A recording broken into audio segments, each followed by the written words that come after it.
Hey, everybody. Welcome back. Thanks for downloading, for subscribing to the All in Our Heads podcast. You can subscribe at iTunes, iHeartRadio, and if for iPhone, which is my favorite app, is the Laughable.com app.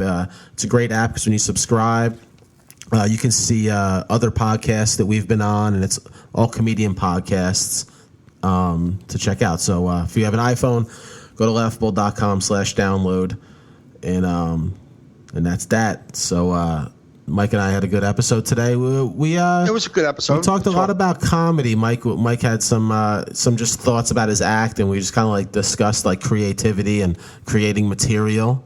Yep. And then we kind of ended talking about politics and some Trump stuff. Like, yeah, Mike's hot corner, a little bit of hot corner, and then we both had it. And we both talked about politics. Yeah, it was a good episode. It was actually a fun episode. And so yeah, we're getting longer episodes. So hopefully we'll keep doing. What'd you say?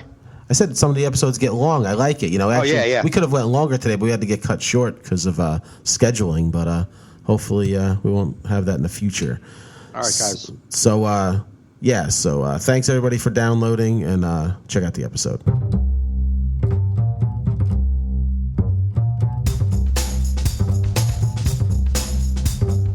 You're listening to All in Our Heads with Joe Fernandez and Mike Gaffney.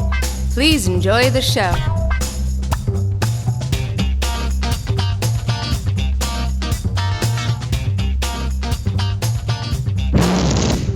Whoa, man, you're blowing to the fucking mic. That's crazy. That's working. Got it. Nice. My construction crew just left, so no more noises. I thought there was going to be a tractor on the side of my house.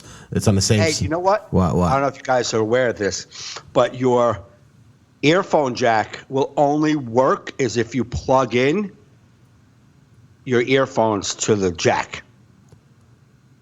I don't know if you guys are aware of that. What are you talking about? When you put your earbuds in your ears, yeah, you will not hear anything through them until you actually plug. Oh, you don't have yours in? I have my ears. Yeah, mic you have. You can plug it right into your mic right there on this side, on the side that's facing me. I know, but I'm afraid that it'll get. Because I have that same mic at my other studio, and it's a great way to hear yourself. Great way to hear yourself. Where will you come out of? Well, there should be a knob there where you can select to hear all of the mic, all of the computer, or you do it halfway in between and shit. Yeah, I'm not doing all that technical stuff right now. There we go. Oh, you got me? Here's how we always do. Okay. But yeah, so they did some more work on my house. Hopefully they'll have a foundation by the end of the week. Nice. Beginning of next week, and walls and shit, and then on our way to my new... When is the projected, barring no bad weather, when do they think? How long? 6 weeks? 8 weeks? In a perfect world, it could be 6 to 8 weeks. Right, I'm saying, that's what I'm... Yep. That's their ETA, 6 to 8 weeks. Yeah, but the first day set us back a week and a half, so due to unforeseen things. So I project 24 to 46 weeks. if the trends are going how they are from the moment I filled out for this variance to get the job done, Justin will be out of college by the time I get a second bathroom. It's like that commercial. I don't know what commercial it is where they said, "Don't you wish everyone could be up front?" And the contractor's like, "Yeah, I need to rip out this thing. It actually has nothing to do with the job, but I just could charge you a couple of $1,000 extra."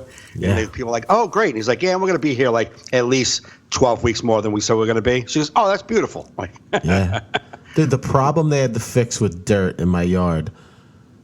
It took them. They were here for maybe 45 minutes, and it cost me an extra $1,800.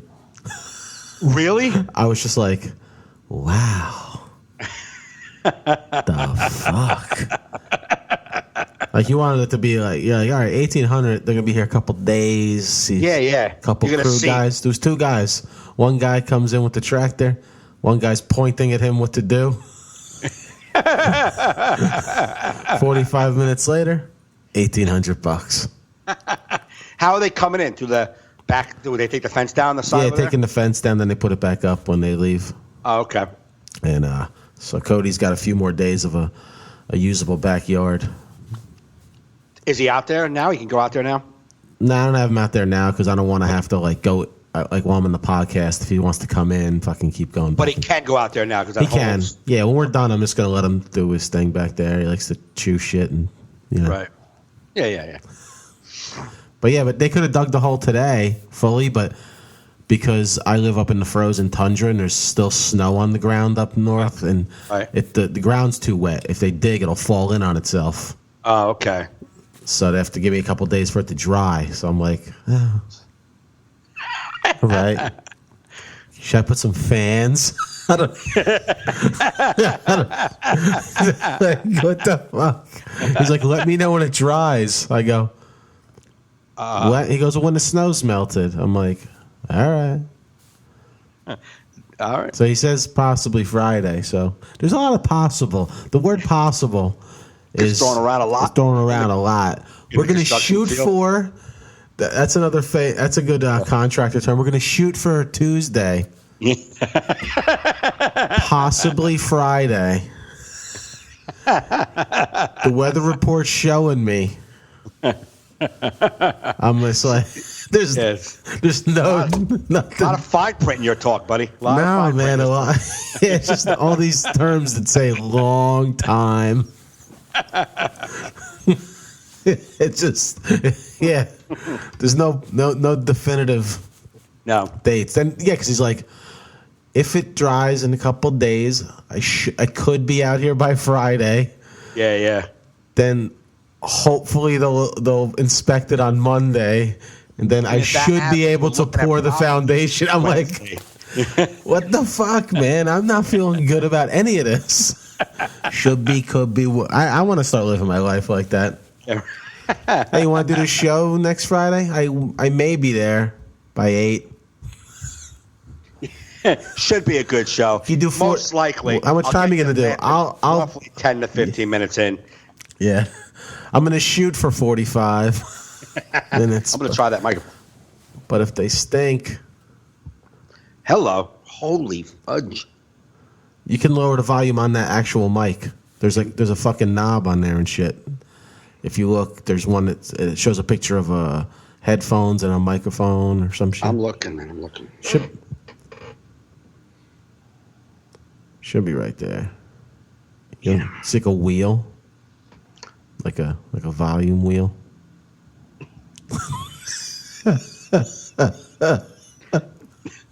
Joe, I get what I should be looking for. I'm not going to pass up the thing that looks like a volume wheel. Like, that can't possibly be it. There's got to be something else.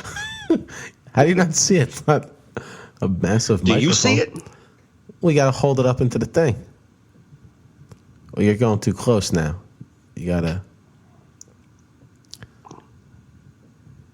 It should be on the same plane. Go on the same plane as where the jack is and kind of go around. And there's got to be something up there. Some shit. I don't know. No? Then maybe not. Hold on. Yeah, I don't see shit. No? No. You get ready to get nerdy, Mike, on you in a second. Nerdy Mike? Oh, you got your glasses. You should wear those on stage. I should not. You should. That way when you make a point, you can take them off really. Just whip them off and then put like one put them in your mouth. Be like, let me tell you guys something. You guys haven't noticed. Let me tell you something about America. Then you can sit down, get a pipe out. There's a lot going on. New style of stand-up. On stage with glasses? That'd be work. That'd work good on late night shows in Manhattan. Nice. Now you can't find it? No, like my son's got all kinds of shit hooked up to this mic. Yeah. So like it could be could be under the clip. So that's holding but you're able to hear me together. And you now?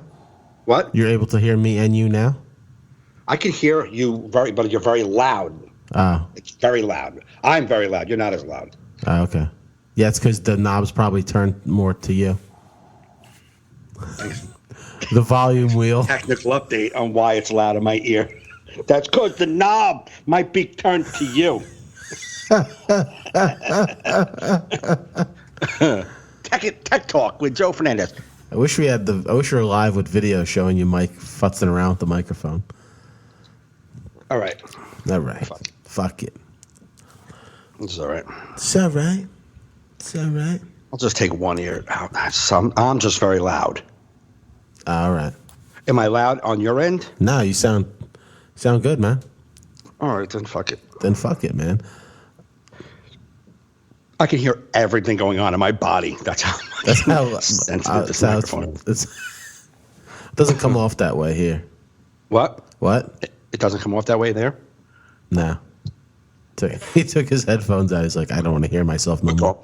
It's too loud. It's just I'm too loud. Okay. So you're This way's better. But what I can say this way, you will break up more. Like like when you're on a walkie-talkie, if I'm talking, I can't, that kind of thing? Yeah. That kind of seems to happen sometimes. When you're in your computer? When I'm in my computer, just now, it didn't happen at all. It sounded very crisp. So when my son comes home, I'm going to see. He's not home right this second. Maybe he can come in and just show me where the volume is. Yeah, you could do that shit. All right. But right now, we're good. Beautiful. How was your trip to Indianapolis? It was good, man. I mean, I had to go in a day early because of the snow. Your little suggestion, I was like, there's no way. And then I looked on United's website, and they already were planning ahead. Yeah, well, that's why I texted you that. It said if you plan on traveling, contact your airline to see if you can switch flights for free. And that's what it was. So I was like, you better, free. Yeah. And then I feel like good clubs will give you a night. And then they were like all over because I just asked. I was like, if I come in early, and even if they didn't, I would have paid. It was $70. You had to. And I said, do you think if I come a day early, would you be able to put me up a day early? And she said, absolutely. Yeah, because even if you had to pay, you could be like, I was going to really try and sell my CDs to make up that money. And I would have. I sold almost $300 worth of CDs. Oh, there you go. Yeah, so it definitely paid. I ate all of it. I ate all my profits, but what are you going to do? Yeah, that's what I do. And my hotel was like not really. Here's the sucky part. I wasn't feeling well, and I ate shit food, like garbage, like delivery, takeout food the whole time. Oh, okay. And I kept, like, with acid reflux from like 2:30 every morning would wake me up throwing up, and I would be nauseous and like basically dry heaving the whole day until like 4 in the afternoon. That happened Friday and Saturday. Ugh.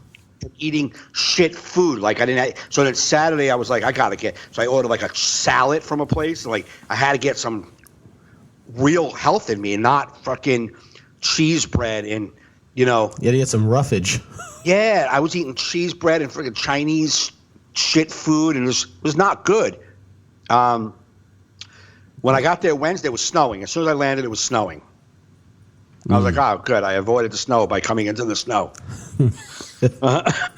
And then, but at least I'm here. Right. Then my luggage did not come to my gig. Did not come to Indianapolis until much later that night. And I knew it was going to happen.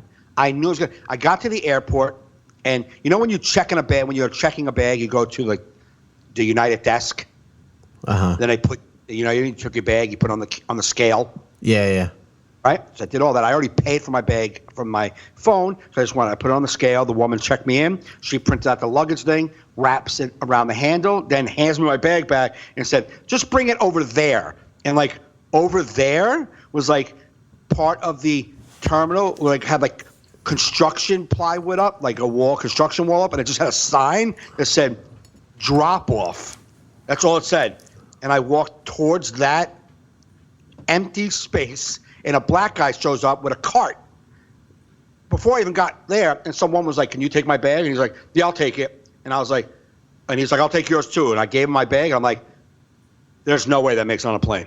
That just did not feel that's never making it on my plane. Yeah. And I knew it when I handed it to him. And as soon as I touched down in Indianapolis, I got a text, your luggage is not with you. I'm like, motherfucker, I knew it. Ugh. I knew it. And so then I had to go down and talk to the bag agent. So I get down and I talk to her, and there's 3 people in front of me, all from my flight. And some Chinese guy right in front of me is like, yeah, I kind of knew that I was not going to come because some black guy took my luggage. I'm like, yeah, same black guy took my luggage. Same guy. And I was there an hour and 20 minutes before boarding the flight. So that was plenty of time to get that to the plane. Right. Just because usually you give it to the people and they put it on their own conveyor belt and then it disappears. Goes down, you know what I mean, below the airport. And then someone puts it on a plane. It didn't. It went to this black guy who could have went anywhere. So how'd they know? I guess because they had the sticker on it. Yeah, right. So I was able to track you. So they text me because you put your phone on. So I went down there and she set it up for them to bring it to my hotel because the airport was like 40 minutes from the hotel. I'm like, I'm not coming back. They're like, no, we'll bring it to you. We stopped delivering, after like 11. And I'm like, what? And she's like, well, we don't send any bags out after 11. I'm like, everything is in there, just so you understand, lady. Everything. My toothbrush, my medication, everything is in that bag. And she's like, well, we should be able to get it to you tonight. It sounds like you're a contractor. Should Yeah, it should be. Maybe. We're going to shoot for. If everything goes right. Yeah, exactly. I'm like, I'm not getting my luggage. But they got there around 11:45 that night. Okay. Which is good. At least I had clothes to sleep in. So yeah, because I'm like, geez, now he's got to go fucking buy clothes. Yeah, no, that wouldn't have been a good day. So I got there that night, then the next day. But then, like I said, the hotel was nowhere, kind of out of nowhere. So on Thursday when I woke up, it was like 14 degrees. And I was like, well, I can't walk anywhere. No, not 14? Was that pre-wind chill or? Was that a real feel? Yeah. Was that real feel weather? So 14? Yeah. God. So I was like, well, I'm not going out today. So I ordered shit food, ate, then went to the club, ate their chicken fingers like late. And then Friday morning, I threw up. Friday, I was nauseous as fuck. I didn't get out of bed. I didn't fall asleep till 8 in the morning. I couldn't fall asleep. Fell asleep at 8 in the morning, woke up at 3 in the afternoon on Friday. I was supposed to do Bob and Tom. You didn't? No, she came to the hotel and I told her I got up. I've been up since basically 2:45, throwing up and just sitting there nauseous. I ate a half a bottle of Rolaids just to try to keep. Oh, that sucks, man. Bob and Tom makes careers in the Midwest. They're such a huge reach. Yes, but no more. I don't think. I don't know. I'm not saying huge. Yeah, but they're not Bob and Tom anymore. They're just Tom. Oh, Bob left? Bob retired about 9 months ago. Okay. There's another guy in there. So I got up. I was ready, showered, got up, went downstairs, and I told her I've been sick all night.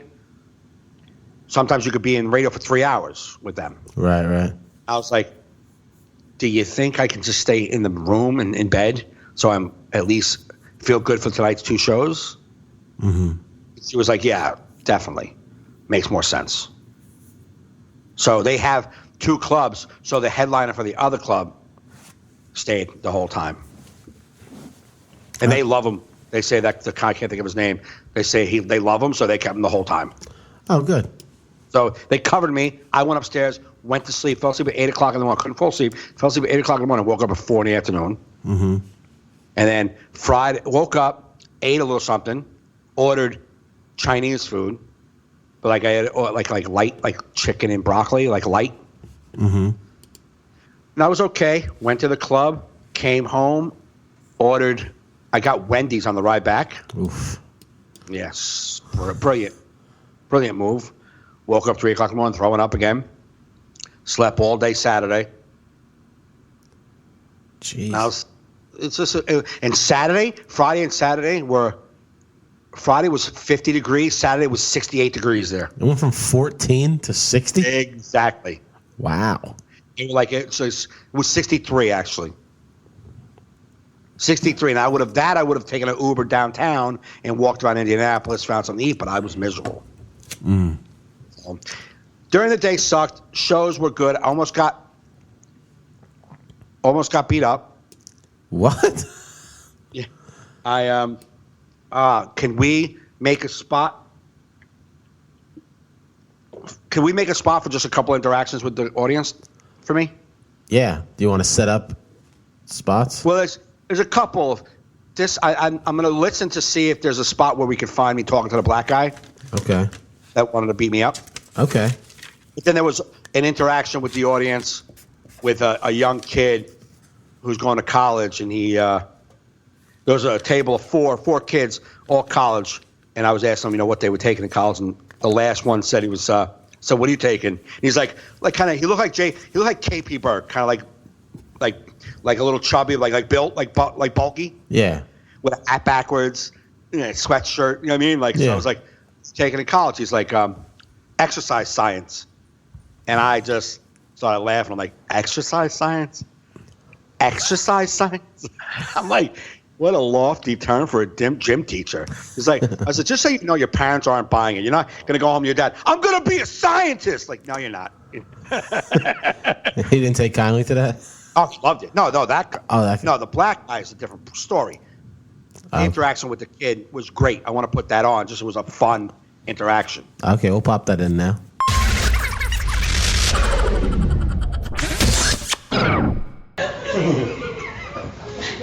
Am I right?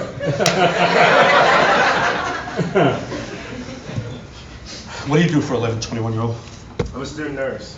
Student nurse. What, at a hospital? Are you at a hospital? I'm studying at university. Okay. All right, cool. You want to, is that what you're looking to do? You just taking this road and then maybe be a doctor, or is it just student No, it's definitely nurse? All right, cool, man. What about you? What do you do?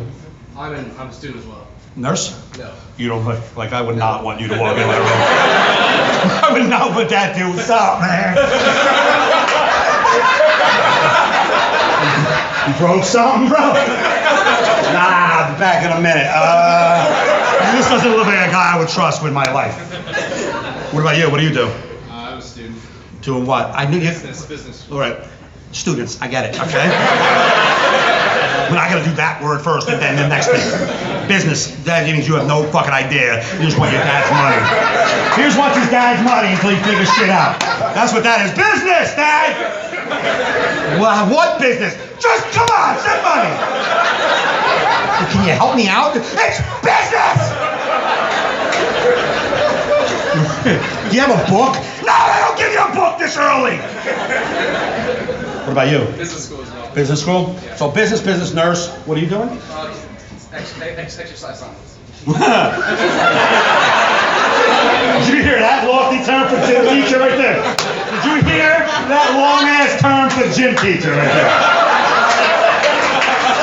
Okay, exercise science. Get the fuck out of here, man. Volleyball. Your dad's not buying that, just so you know, okay? You tried to sell that at Thanksgiving. Dad, I'm gonna be a scientist. You're gonna be a scientist, you moron. Yes, I am. Fucking exercise. Wow. Well, balls on that college to put that out there. They saw you coming a mile away, you hat backwards. Get it up. Get the sign for exercise science. Yeah. Exercise science? Yeah, that's what I want to do. Yeah, you have like a football, baseball, and a soccer ball all in your hand. You see what you want to do.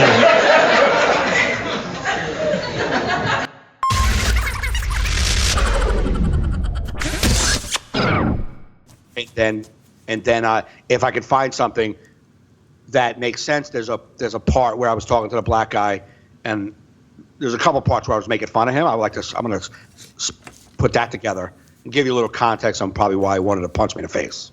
Okay. If I got beat up, I earned it. Now, what? Like, was it? I'll tell you the story about him. Yeah, tell me the story. It was Friday's second show, 150 people, nice size, beautiful crowd. Friday's second show? Friday's second show. 150 people, that's pretty good for a second show Friday. And it was more than the first show. First show was 100, second show 150. And it just kept getting bigger. Saturday, first show was like 160. Second show, like it was like just kept getting more and more. Very rare. Yeah, it usually goes the other way around. Yeah. But so he's sitting in the front row. Now at the stage is one of those like kind of like it's a catty corner stage, so your back is never to the audience. Okay. It's like on an angle, and they're like the front of the stage is almost like a half moon. Okay. So, and they seat people along the front of the stage, and like this, I guess the stage has a rail. Right below the rail is like a tabletop. So the stage is their table. You know what I mean? Yeah. So you have like 2, 4, 5, 6, 7, 8, 9, maybe enough seats for 12 people in the front. But in this right here, there was 10. It's always weird, those, because it's like their heads are cocked up. Looking like your neck hurt? They are, but the way they have it set, you're almost like their head level is if I stood right on them would be at my crotch. Okay, so you were a little Stand lower. back a little bit. Yeah, I'm a little lower. That's good. They're kind of looking. Their head's not up at all. Okay. But as the feature's coming off, he says to me, "Black guy in the front will talk to you He's going to talk the whole time." And I was like, I thought he meant at me, like heckle me. Mm-hmm. So I'm like, yeah, I'll be fine. I'm going to go right now, and I'm going to address him right now. Because apparently I didn't see it. He must have been talking through the whole show. So I was going to just go tell him right off the bat that we're not fucking around with me. Mm-hmm. You can just take this party somewhere else. So I came up, and I always do the joke when they're clapping. I'm like, you guys suck at clapping. You stopped clapping before I got to the mic. Always like that. Right. But he clapped. He had his hands like folded and just looking up at me. He didn't even clap at all. Ugh. You're like in the front and you're not clapping. Ugh. So I said to him, like, you're not going to clap? And then he clapped. I'm like, no, not for me. I don't need you. I'm talking about clap for your evening. It's your night out. You're sitting in the front row and you don't even want to enhance your experience. So then everybody else started clapping again. I'm like, thank you guys. And then I go through the act. He's now looking up with a smirk. I was like, what's up? And the whole entire set, I can't do this on video. I mean, guys, you can't hear this or understand this on audio. But he had his girl was sitting shoulder to shoulder, and his black guy, white girl, has her shoulder to shoulder, and he has his head in front of her head, turned to his left, so he's talking to her dead in her face the entire time. She can't see the show because he's in her face, and once in a while you can see her looking and trying and like laughing, and then he'll look up and like laugh for a second, and then go right back engaged in talking to her. And I would pop in every once in a while, and one time she looked up to laugh, and he kind of like pulled on her arm. I saw him pull her arm in closer, so he wouldn't let her back up, right? And I said to him like, "Yo, man, you really don't want her to look at a white guy, huh?" Ooh. So that was one thing. I said a few things to him. How far in were you into your set when you said that? Probably 25, 30 minutes, 25 minutes. So it's going well? Yeah, I've been going well the whole time. It never went not well. Okay. Yeah, he didn't even fuck up the audience except for the two white people to the left of him. Like, they were uncomfortable because they just see him talking the whole time, being rude. A white guy behind him could see his head always talking to his girl, and the white guy, you could just see he was like, what the fuck is wrong with this guy? Right. But no one else he wasn't audibly ruining people's nights. Okay. So it was kind of hard. He was just a fucking asshole sitting in the front row in full-blown conversation the entire time. Mm-hmm. So there was like, to his right, there was a blind guy. I didn't know he was blind. Listen to this front row. Blind guy who is just staring off in the distance, like past me, and I just think that he doesn't want to make eye contact with me. Uh-huh. That's only, like, I said that about him, but I didn't realize he was blind. And then to hit the blind guy's right is a dude who's dying laughing at everything I said. He has one leg. And then his girlfriend, and then they were a great couple. They were laughing at everything. And then next to them was this great-looking guy. This guy was so good-looking, but he looked like a cross between Tom Brady and Lance Bass. Well, that's a weird mashup. Yeah, but kind of, it was a good-looking dude. But he looked a lot like Lance Bass, right? Oh, okay. And I kept saying to him, "Look at you, good-looking, right here in the front." I kept making fun of him. Great sport, awesome dude. Well, I call him Tom How can Brady. you not be a good sport? Hey, good looking. Fuck you. No, but You're like- I called him names. I was fucking. You know what I mean? I was fucking the whole Okay. time Yeah. because he was good looking. I was like, "You fucking jerk off, staring at me." You know what I mean? Like I was doing that, and he wasn't taking it personal. Right, He was right. being nice. I mean, he was really good. It was a great sport, good guy, and the black guy was like, "I know him." Like I said, Tom Brady, and the black guy was like, "Tom Brady, man, come on." And I was like, "What are you jealous because I don't think you're good looking?" He's like, "No, I know him, man." Pointing to the guy. I'm like, "You know him?" He's like, "Yeah, it's my friend." I'm like, "This guy's your friend?" And he's sitting all the way over here. Doesn't that tell you something? And then I said to the white dude, I'm like, "This is your friend right here? This guy's your friend?" And the white guy was like, and he was uncomfortable. I was like, "Is he your friend?" And he's like, "Yeah." I'm like, "That's all right. You don't have to admit it. No one would want to admit it. He's a dick. Who would want to admit this?" And he was like, "Yeah, I know him." I'm like, "All right." A little more act. Once in a while, I would if I could find spots that like probably like 5 different times when he did look up at me or if his girlfriend looked at me, I went look right to their faces. If they like if I was like taking a sip of water and they looked up, I would go look. Let them know you fucking suck. The club management came and talked to him once, but again didn't know. He only came up to him because one of the comics said that dude's talking. Right. Came up and said, "Be quiet," but it wasn't disruptive, so he thought it worked. He didn't know. And then the club owner said to me, "Just next time, you just let us know and we'll get rid of him. Get that motherfucker out." At least they were cool. Yeah, no, they were totally cool. They were upset that I didn't say anything. I was like, I didn't say anything because he wasn't disruptive enough. He was only disruptive to me. So anyway, so at the end of the show, I got a table like a what is that? It was a high top. Outside the doors when you're coming out. I have my CDs on the high top. Right to my right is the feature, and he's got a high top, and he has like T-shirts he sells. So he's got like 3 T-shirts out. Okay. All the people are piling out. The black guy walks out. And he kind of like is like weaving behind the people, like sticking to the wall. All the people are like near us, and he's like behind them, and he sticks his hand from behind people and takes his empty wine glass and just sets it right on top of the kids' T-shirts. This guy's a piece of shit. Yeah. So he leaves, and about 3 minutes later, he comes back and he comes right up to me. And he goes to shake my hand. He pulled me in. He's like, "Yo, man, I just smashed you, man."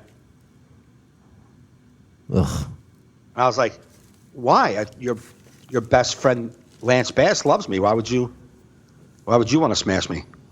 And he's like, "Who, man? What?" I was like, "Your boy. You said he was your boy." And he goes, "Man, that motherfucker wishes he knew me." Ugh. And then he went to his girl. And this guy was like not young. He was like probably 30, 36, 37. He wasn't like a little kid. Right. Girl, and he said, see? And she was like looked disappointed. She went in the bathroom and stayed in the bathroom for like 15 minutes. He stood at the end of the bar. I'm a smart dude. I sense. I'm a street guy. I know when something is bad. Right. I just went in the green room. I mean, and I sat in the green room, and they said he stayed out there like 10, 12 minutes, and his girlfriend finally came out of the bathroom when everybody was gone and just walked right out. And he had to like kind of like hop, go fast behind her to catch her. Ugh. It was a piece of shit. Ugh. That's gotta suck when you're on the road. It's like, now I gotta fucking deal with this motherfucker. Yeah, I'm thinking I'm walking outside. I'm going to get fucking killed out here. Yeah. I'm going to be on the first 48. This is going to suck. That would suck. Like, first my luggage, fucking now this. Like, Now that I think about it, the luggage isn't that bad. I guess the snowstorm in Jersey was trying to save you from something. Mother Nature's like, I tried. I tried saving you from a weekend of misery, fuck, but you're like, no, I want to go in early to vomit in Indianapolis and almost get beat up by a black guy. I need that, and I'm going to spend all my earnings on fast food that makes me puke even more. Been a very lucrative weekend for the Gaffney. But that being said, the club was awesome. Yeah, good The owner audiences. is awesome. The management was all. Everybody was really cool, man. It was a really nice. It was fun. It was a good weekend. So they have 2 clubs in Indianapolis? They have 2. They have 3 comedy clubs. They have 2. Crackers, Broad Ripple, and Crackers Downtown. Indianapolis is huge, bro. Yeah. Huge. It's like, I don't even know. I was staying like about 25 minutes away from the club. And I was still 35 minutes away from their other club, their downtown club. So like 20 minutes in one direction, 20 minutes in the other direction. And you know what I mean? Like, and when I got to Broad Ripple is still 25 minutes away from their downtown club. Okay. You know what I mean? Like, Yeah. so it's like, and then the airport was 40 minutes away from the hotel. So it's just sprawling like Atlanta, just like Yeah. when we were in Atlanta, we were like, oh, we're going to go to the city and go to that restaurant. It's like Yeah. 40 minutes. Yeah, exactly. And we're still in Atlanta? Yeah. The fuck? Exactly. Yeah. I bet you the perimeter to go around the whole Indianapolis is probably like an hour and 15-minute ride in circle just to get around the whole fucking thing. So Huge, it's spread like, out. so it's like their downtown room more like, it was like A-list comedians go, and then Broad Ripple's more like, Same comics. same comics? Yeah, Okay. they say there's different. The downtown room has a little different audience. Like, they were saying that the downtown room might have they have more like a collegey crowd, like a younger, early 20s kind of crowd. Gotcha. The Broad Ripple seemed to have a little more mature audience. Oh, cool. For me, it was. They might have saw, like, one guy came. He's like, He's like, yo, it's my birthday weekend. We were going to go to, and he named like 3 things he could have done, and like another comedy show at another place. And he was like, opened up my video clip of online dating and was like, no, I want to go see this dude. That was like how we spent his weekend. So I don't know if I drew a little older crowd here. Right. Yeah. Well, that's good, though, man. You had a good weekend of shows. Oh, yeah, it was good, man. It's good to get out, tell your jokes to other type of person and, Isn't it people in good Jersey. when your jokes work on the other side of the country? You're like, Yeah. you're like, okay, cool. Yes, exactly. Just go, because sometimes you just feel like, is my style just like Jersey? Like really good regionally. Really good regionally, but then when you go, like we've been to Texas and Alaska and all these places, and you're like, okay, good, it works everywhere so far. Right. I this weekend, it's like so funny. I'm like looking at all my material and throwing it out, like looking at it. I was trying to write it all out and see what I got, jokes wise, old jokes. And then I'm like, I feel like I suck. Right? I do. And I don't mean that like I'm not a funny comic. People don't laugh at me. I'm not dumb. I'm not retarded. I get laughs. Right. Okay. Right. I just look at what I have and all the stuff I have, and I'm like, man, I don't have anything. I don't have anything worth the shit. I don't have anything worth putting on video. I'm not coherent. I'm not cohesive. I'm just like, even the owner on Thursday night was a small crowd. It was like 30 people, 40 people. It was a real small crowd. Couple things. It snowed. It was 16 degrees out, and their big college basketball, like their state teams were playing each other. Purdue and Indiana University Okay. playing each other, and it's like a big state rivalry. So everybody stays home or goes to bars and watches the basketball game. Right. So I had all of that happening on Thursday, and so but it was still like maybe like this. She said like 40 people, but they were an awesome 40, and the owner listened to my whole set, and when she brought me in the office, and we were talking, she's like, talking about Bob and Tom. She's like, a lot of guys are long storytellers. She goes, you're not. She's like, you're not like a long storyteller. She's like, you're not like. She's like, you're just. I was listening to you, but you're so funny. You're like all over the place. Nothing is no specific thing about you. And I was like, wow, that's a good thing, because usually I feel like, you know, I'm the dad. You know what I'm saying? Right. She didn't get that at all. I was like, yeah, normally I talk about, you know, being a single father, and the comic before me, a lot of his material is about being a single dad. And she's like, oh my God, Brad, all his material is about being a single dad. Maybe I shouldn't have him on your show. And I was like, no. I said, I did 50 minutes. She said, yeah, I didn't hear a lot about your kids. Right. And I'm like, that's a good thing. But I also, then what am I about? Like, if you can't figure me out,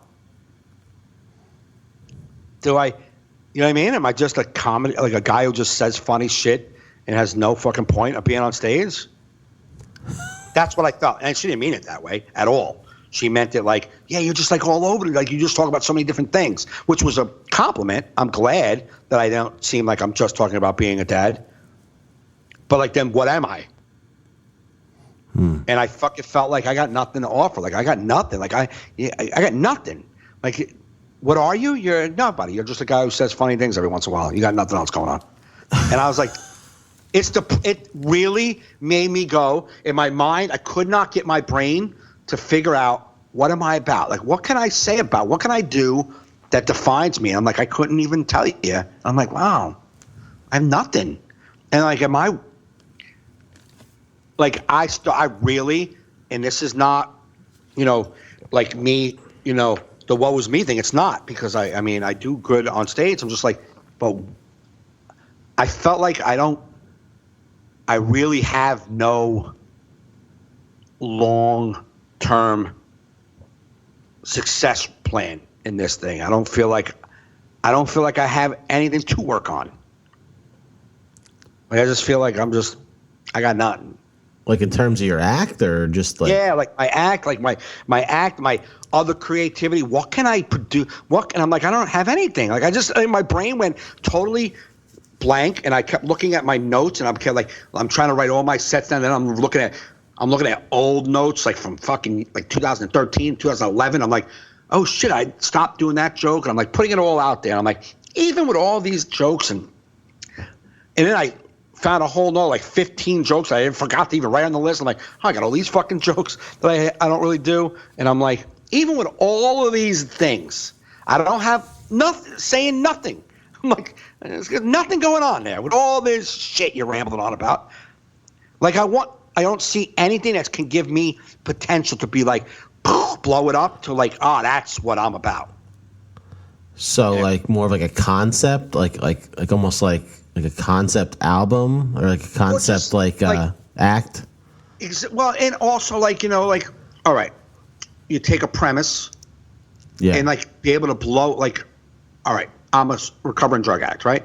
Say I'm a recovering crackhead. Talk about all the aspects of being in recovery, what they do, like. There's got to be more to it than I used to smoke crack and that's it. It's got to be more to it. So like go deeper than just. Correct. Than the joke. I get what you're saying. So it's like you're a naturally funny guy. So like you can kind of go up and riff some funny lines on stage on a topic and turn it into some laughs, and then you just stay there with that. Exactly. Instead of digging deeper, more creatively, exactly. you're relying more on your natural funny. Correct. Like that you can just do anywhere. Right. So you don't feel as creative because you're just like, oh, this is just a quick thought I had. It happens to get a big laugh, and I just keep doing it that way. Exactly. 1,000. And every joke I looked at, I'm like, there's no more depth to any of this. Oh yeah. There is. That's always the toughest part of stand-up, because you know you want to kill. Right. But that you want to go deeper with things. Mm-hmm. But then when you stop killing with it, you kind of I feel you pull. I mean, I'm just speaking for myself. Pull back a little bit. You're like, I got to kill. I can't be doing fucking one-man shows. You know, right? Like, I'm looking at a lot of my topics and where could I go with some. Some of them are like, all right, yeah, that's funny. It's funny. Like, what can I do from these? What are they gonna? What can I really tap in to find in this material? What can I really tap in? Like talking about my daughter, throwing her tampon at time. Like, it's funny and it's a good story, but there's got to be more to it than she threw it and I gave there's got to be more, or I'm just saying a funny, quick story and I'm getting a little laughs, but it isn't worth it. It isn't worth it. Yeah, I think you got to just take more risk and try and go past the line and push it, whether it works or not, because you'll never find it. Right. That's, what I always did on stage, but I think I definitely have to do that more off stage as well. I think I got to start opening up all my jokes and just writing them, typing them, however I want to do it, and just really look at one joke, take one fucking joke, one motherfucking joke, and focus on it.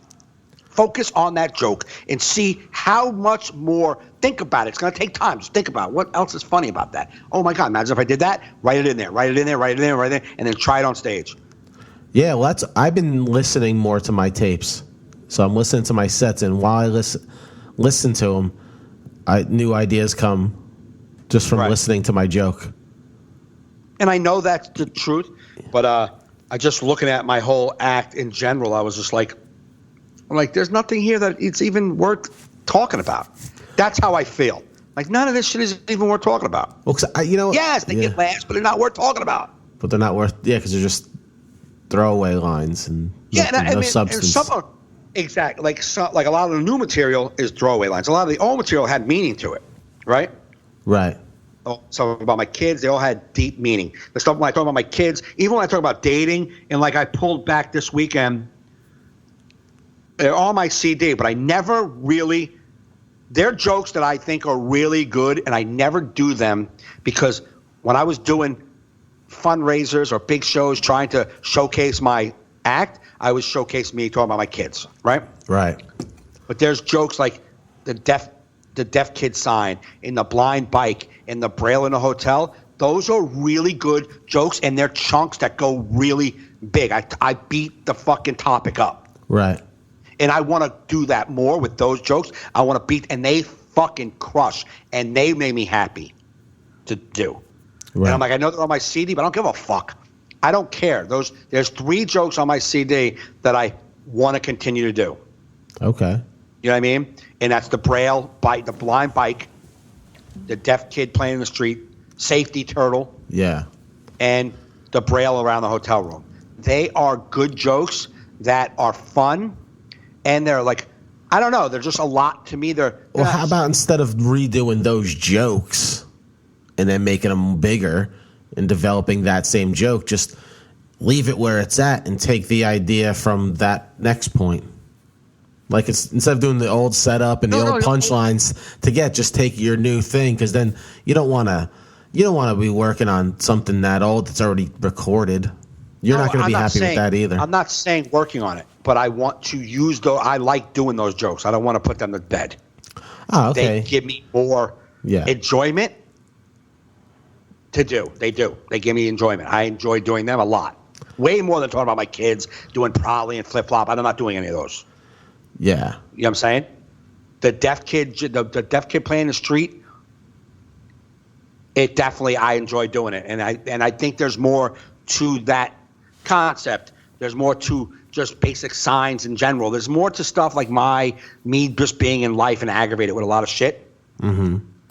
I think there's more there to talk about. Now, I'm not saying I want to bring those back so I can develop them more. They are good for me to do to where I feel good about myself and my act. Okay. And to match it up with some other jokes that need more depth to them. There's jokes that I need more depth. I need to just find more of a purpose on stage than I do right now. Yeah, I found it listening to my act recently to try and prepare it to record it makes me look at it different than just having this act I just go around with every night. Yeah, but I do that. I'm always prepared. I'm always prepared. No, I mean, how I want it to be as a final product. I know. I always do that when every time I do my shows. I'm here's a set I want to do. Here's a set I want to do, and I write it out like I want it to be. But like, it still means nothing to me. It's like it just means nothing. So you're not happy with your jokes? I'm not happy with not my career where it's at, because that's the personal journey shit. Right. You know what I mean? Like, oh, my career, I wish I was getting this and that. Like, I feel like none of those things are obtainable for me anymore. I don't feel like anything that I wanted in comedy, television-wise or anything, I feel like I don't have what it takes to do a Conan spot, to do a late night spot. I just feel like I don't have it. Yeah, well, I think new opportunities are coming. I mean, I've heard now for a second time that Netflix is doing half hours. They're just trying to steal Comedy Central's. Comedy Central don't even want to do stand-up no more. So I think with Netflix and with streaming, there's going to be so many more opportunities. I feel like whatever I have isn't good enough. That's how I feel. Oh, so you're saying you don't think your act is what they want? I don't. It ain't even about what they want. It ain't good enough. My act ain't good enough, even if they want it or not. Good enough in what way? Like, it's just not good enough, and I don't know what I'm just saying, like, everything I have, no matter how I would write it out and how I would set it or present my act, and like what jokes I would do. If you tell me, Mike, just do 35 minutes of your best killer material, just my best. Yeah, I could probably destroy with laughs, but it would mean nothing. And like, I don't know, man. I don't know what I'm getting at. I just looking at my act this week. Crackers, Audible, and Rooftop call me. And so we're going to put on the cameras Friday's first show, Saturday's first show. Mm-hmm. We're going to video record you. Then we're going to dump it into your account. You can go through it and edit it and send us little clips of what you want us to play. Okay. And I said, oh, that's awesome. So Friday's first show, I was all rigid in my head. Did the act. Got some laughs. I mean, Friday's first show was not a great show for anybody. It wasn't awesome. Okay. But it was. I got through it, but not like I wanted to. Right. But because of that process, I had my notebook out. I went through old notes in my phone from 2011. I mean, just notes, looking at everything that I've written down, ideas that I never took to stage, just stuff. Right. And wrote all of it down, wrote all these bit names down and shit. And I was just looking at it, and I'm going, okay, forget these old jokes. I just wanted to put them down for content. But I'm looking at what I do have new that could be developed, that I have fun saying on stage sometimes. But what could I do with it? So I, thinking about what I did on Friday in front of the camera, I'm like, none of that is it's nothing. It's nothing. It's like, hey, okay, so what? And then Saturday's first show, they record that too. And I felt 1,000 times better about Saturday's show, but I don't even know what I did. But on Saturday's show, I did Safety Turtle, Deaf Kid playing in the streets. And those to me are what, no one is doing that on, in a special. No one is talking about Deaf Kid signs playing in the street. No one. And It makes me feel good. Okay. You know what I'm saying? I feel good about that. Yeah. And then the second show I did all my Braille and blind stuff. And I didn't do the blind hotel, but I did the blind bike. And it fucking killed. And I'm like, that's a funny joke that could be on late night. That was only things that made me feel good. But as a whole, talk about recording the hour. Yeah. Video. I'm like, if I video the hour and I took, how would I tell this story that I want to tell for an hour? How would I do this? Am I going to be random where no one can figure out what I'm about? Oh, it's just funny, a lot of funny? Or am I going to do a story? What am I doing? But you don't have to have a story. I mean, watch Brian Regan specials. It's just chunks after chunks. Right. I mean, they don't, you know what I mean? A lot of comedian specials are just chunks. Right. Chunks and chunks and chunks. You know what I mean? So if I did that and I put all my chunks together, would I be happy with the chunks I have? And yes, some of them I really enjoy doing, but what do they say? What do I really have working right now? What's in the hopper, Mike? What do you got going on? Nothing. Yeah. And that was this thing that came across me Saturday, and the whole time, before the first show, I'm just looking at my act going, what the hell do I have here? Yeah. And all this material, and I left half it off. I probably got 3 hours of material. And some are really good jokes, and they get really good laughs. And some are not that good. The not that good ones, do I got to work on them? Do I got to take them? Do I care enough about them to really try to find out how to make them hilarious? Those are the ones you have to work on because you already got the ones that kill.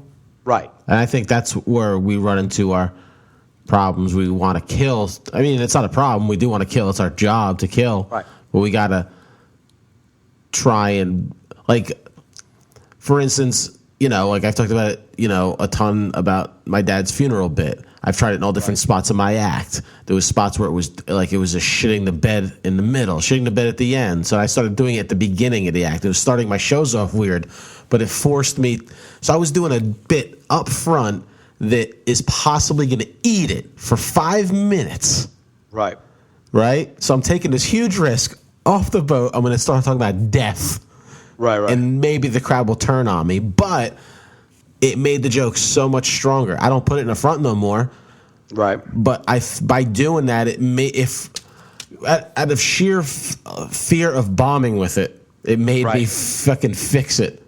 Right. By throwing it up front, by not putting the stuff that I know I can murder with up front. Right. Now, the bad part about that is some bookers that I did that for didn't appreciate my creative process. Right. Yeah. You know what I mean? Yeah. But, it's not like these guys are totally paying my mortgage that aren't happy with me. You know what I mean? It's like I have to make. And now this joke, where it's at in my act and how I tell it, has been. I closed on it last night at Greenwich Village Comedy Club. Oh, nice. And what was weird is because they lit me. I'm so comfortable with this joke is what I'm saying is they lit me right after I started the joke. Right. So I edited it on the fly, made it like a tight, like a shorter version of it. Which probably got bigger laughs, right? It still worked amazingly. Right. But it's all from that eating. I'm telling you, I tested to eating it up front. Right. With it. But like taking risk is I think more what I'm trying to get at. Like, but I'm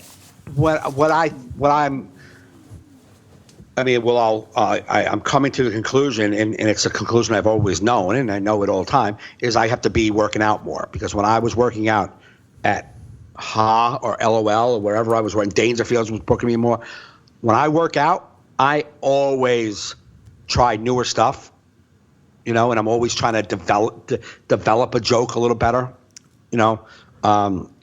instead of going on a weekend and going, oh, here's some new ideas. If I throw them out there, they're okay. You know what I mean? Yeah. And you don't spend too much time trying to figure them out. Just get to the couple of punchlines in the joke just so you can move on. Yeah, but I think you can do it on the weekends too. I can, but in a club like this, I didn't. No, not when you're first time at a club. You got to go murder. And I'm looking at, like I said, I don't know why, but just looking at my whole act laid out, and I know there's more to it, but just looking at it laid out, I just didn't see anything in it that made me go and feel proud and happy. And I know that's got to be wrong because I do well. Something's got to be off in my assessment, but I don't know what it is, and I don't know how to get my brain around developing something I'm happy with. I'm kind of like, what am I doing? Well, because you've basically, you've recorded your hour, you tried writing a new one, but that other hour you were working on forever. So it was tight and deep and solid the whole way through. And so you're trying to judge 2 years of jokes on 10-year-old jokes. Right. You know what I mean? Like, of course they're not going to. I mean, they are. And you just have to. I think you just have to do those jokes more. Like it's almost like if you only give yourself these. Listen, I've seen your new act. It's great. It's not your old act yet, but it's a great act. I just think you need to. I'm telling you, and I think Louis C.K. talked about it, how he develops bits better. It's like you have to abandon by doing just the new stuff, it'll get better. You'll have to get better with it. Right. By giving yourself these other things that kill. Right. Because you're a funny person. I think if you just said like, all right, I'm not putting that in the set list tonight. I'm not putting that. I know that. I'm going to make these. I'm going to make these great. Right. Your body, your mind will make it great because you're not a person that's on stage going to let yourself fail. Right. So you'll find more funny stuff in the moment. Yeah. But if you have the fallback, right, like I could, then I don't think you'll find what you're looking for in those bits. And I don't think you're not the type that's you don't. I watch you work for 13 years. You're not a pen to paper. Let me go deep with this bit. You'll go deep on stage out of need. Right. Right. You'll find it. Like you're a guy who mines material in the moment, Right. based on, that's what I see from you. Right. I just think you need to take more risk. So maybe, you got to do more of these workout spots because you feel comfortable taking risk during the week in these smaller clubs than on the weekend when you're making your money. Well, in a club, like if I'm doing clubs, like if I did every weekend, if I did like an Indianapolis club, like these kind of clubs every weekend, I would definitely work out more. Right. Doing Knights of Columbus and American Legion halls and firehouses, they're not a great workout room, man. They suck for workout. Right. I mean, you don't care, but if you throw something out new there, sometimes they're just not receptive. They don't get it. Yeah. You know what I mean? Well, maybe not new, but I mean, like, say you're up there and the new thing's working and you just push it further. Right. You just push it further. Yeah. You know what I mean? You just keep pushing further. Right. No, I definitely should slow down when I'm on stage and think a little more and see where this can go. I haven't looked at my whole act laid out, and I just thought about it more in a bigger sense and like, where could I fit? Am I good enough to do a 5-minute late night set? Like, can I put a good set together? I'm sure I can, but for some reason, looking at my material, I just was like, wow, this is a shit library. Well, that's also, I think, what most comics think when they look at their set. Right. KP's been like watching my sets when we work together, and I'm like telling him, it's not ready. He's like, he loves it. Right. Because he's on the outside. He's like, he watched my headline set Saturday night and was like, I was like, you think it was good? He's like, dude, good. You had them the whole time. The blah blah blah. He was just giving me all this great accolades about my act. But I'm but when I look at it, I'm like, I think I don't think we can objectively look at our act. I think so too. And you always want to lead with your best, and you're doing I'm filming this hour, and I want to go and I want to put all my best. Like, that's the thing. Friday and Saturday, she's filming my 50 minutes. I wanted all great material to pick from, right? Yeah. And then as I'm laying it out, I did not do any of the old jokes about my kids or like the cat. None of the old stuff. The only old stuff I did was the Braille and the blind, the deaf kid playing in the streets, and Safety Turtle was the only things I did on tape. Right. And I think I did Assworm one show. Okay. For the tape, I was like, what? I want to make all these jokes. Going into it, I was like, I want to make like the joke about my daughter at time of the month, about my niece just, with the girl at school, the 11-year-old girl entertaining herself, in the back of the room, and then telling her, what I mean? You color. Like, all of those jokes are like funny. And I think they're not stretched out yet. They're not stressed. They're brand new. Like the poop your pants, the homeless guy who put the poop in his pants, that grew. And I know that grew from just one joke, me saying, you had a bad day when someone else shits your pants. Right. To this whole, minute and a half chunk. Yeah. So there's more there. There's more to me going to the doctor, the Reese's, all of that stuff is growing. I just added 2 new jokes to that because I'm comfortable with the joke, and I just added 2 new jokes this weekend to it, and it's growing a little bit. Yeah, so it'll come. It's coming, And I think that it's like I'm not doing any of the old stuff, and I'm looking at the new stuff. I'm like, what's there? Where's the depth? Where does it take play? Where's the depth? But I just got to get – some of this stuff is not even a week old. Oh, yeah, so you got to give it – dude, I just feel good about that joke I was talking about. It's almost 2 years.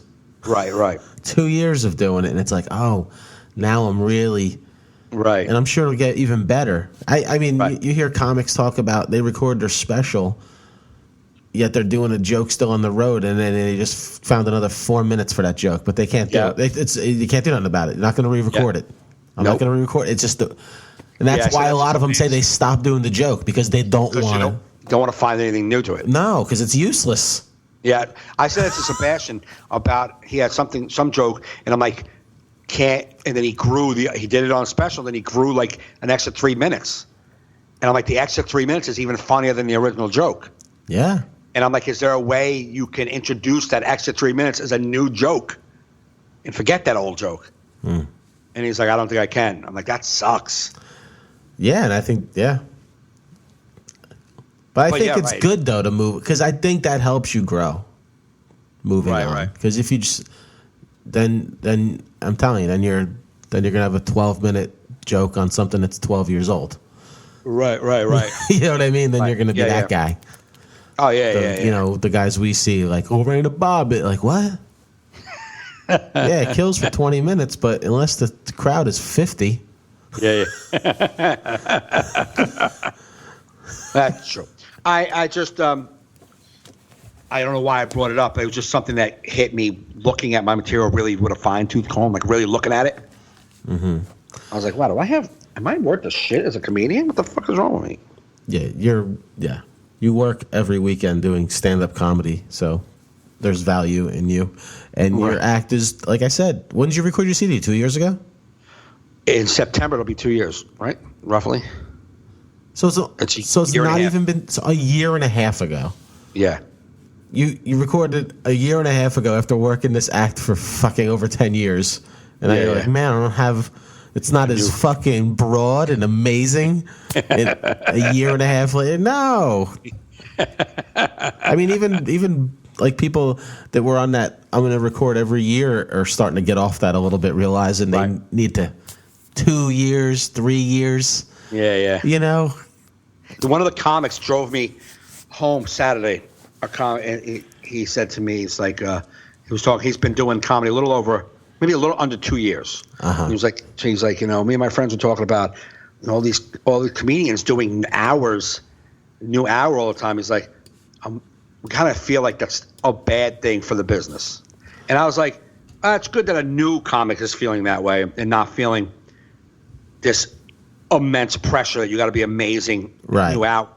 And I'm glad, and they were talking about, because like guys like Louis C.K. and Bill Burr, that they're making it like that's something you got to do. But it's really, to the untrained comedy fan, they don't know that they're the ones making it like we have to do this new. But if you're touring and you're selling out theaters, if you want to go back to that theater in 2 years, you better have new. Right, and also people don't realize Louis C.K. and Bill Burr, I don't think they put out their first special, at least Louis, I don't think, he had to be doing it almost 20 years. Right. Well, we talked about that. I'm like, what Chris Rock said, that first hour, it took him 12 years to do. You know, Of course, it takes a long time, and now they have writers and stuff like that. But the point is that he was watching Burr's special, and he goes, I liked it, but it fell short from all the other ones. Right. And he goes, do you think that's from him pushing out his hour? I'm like, yeah, it probably has a lot to do with that. Right. But they put that pressure on themselves. Right.